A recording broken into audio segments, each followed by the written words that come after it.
بسم اللہ الرحمن الرحیم۔ میرے پیارے دوستو، عزیزو، بہن بھائیو، السلام علیکم۔ درود پاک پڑھیں، چلتے ہیں حدیث مبارک کی طرف۔ یہ حدیث مبارک بخاری شریف کی روایت ہے جو میں آپ لوگوں کے سامنے بیان کر رہا ہوں۔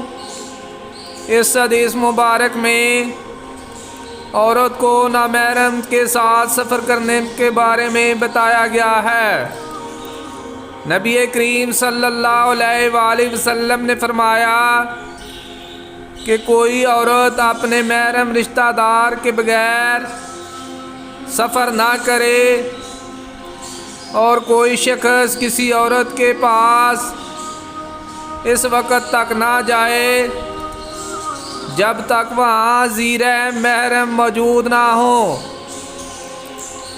ایک شخص نے پوچھا، یا رسول اللہ، میں تو فلاں لشکر میں جہاد کے لیے نکلنا چاہتا ہوں، لیکن میری بیوی کا ارادہ حج کا ہے۔ آپ صلی اللہ علیہ وآلہ وسلم نے فرمایا کہ تو اپنی بیوی کے ساتھ حج کو جا۔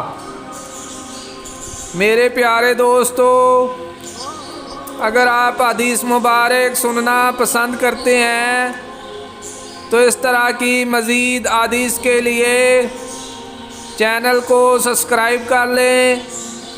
برائے مہربانی ویڈیو کو لائک بھی کریں۔ اجازت دیں، ملتے ہیں پھر ایک نئی حدیث کے ساتھ۔ جزاک اللہ، شکریہ، اللہ حافظ۔